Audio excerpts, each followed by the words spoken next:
Good morning, grade sevens, and welcome to another very exciting edition of Canadian History, Chapter 5. All right, so we should do a very quick review of Chapter 4 before we get into Chapter 5, just so that we're all on the same page as to what's already been going on. So, we have just finished covering the American Revolution, which resulted in America becoming a country called the United States of America. Before this, they were a British colony, and there were 13 colonies that were grouped together, known as the British colonies. Lots of people were living there. Some of those people wanted to become the United States, others did not.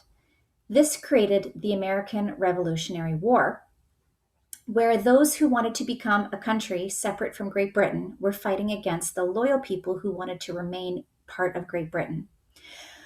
When the people who wanted to make a country, when they won, those that were loyal had to leave.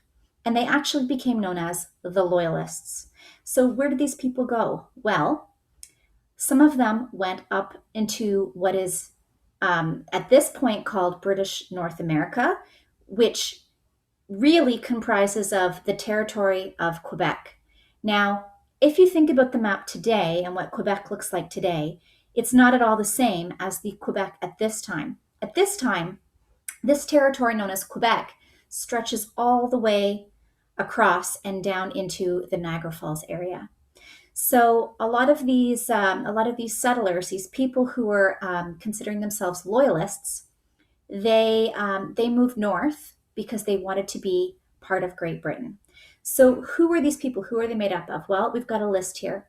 There's a group of people here. There's merchants and farmers who would have had to abandon the lives that they had made, the farms that they had built, the stores that they had created, their goods and things that they had. There were British soldiers, obviously, the British soldiers. When they lost, the British soldiers had to go somewhere. They would be loyal because they were fighting. But also the wives and children of those soldiers as well. That would be part of that group. There were people hoping for religious tolerance. There were indentured servants. So if you were an indentured servant and your master was a loyalist and your master was leaving to go to the British colony north, you would also, as an indentured servant, have to go. Even if you don't really want to, you are bound to them for that period of time. And also black slaves. So black slaves, black slavery was legal in the 13 colonies.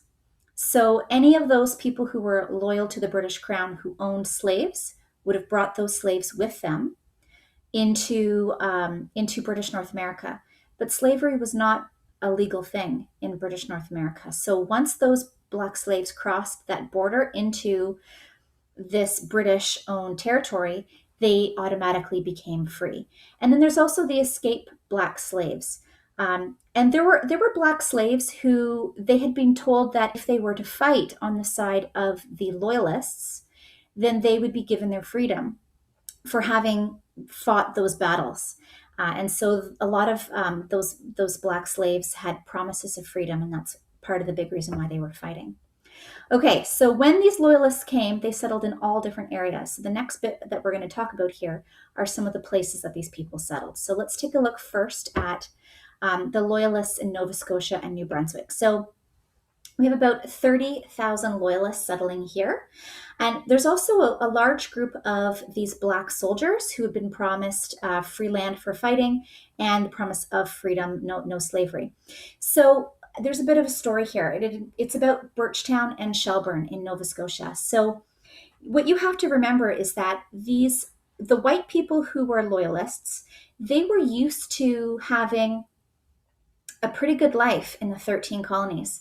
And when they left all that behind and came north, they had to start again from scratch. And that's a pretty hard thing to do, right? You have to build your house again from scratch. You have to clear the land. You have to do all of these very, very difficult tasks. And a lot of these people were not used to working hard like this. So when they came, they had a very difficult task in front of them. And life was hard and they were unhappy about that. I'm almost out of time, so I'm going to wait for the next video, and then I'm going to tell you guys the rest of the story about Birchtown and Shelburne and what happened in those towns.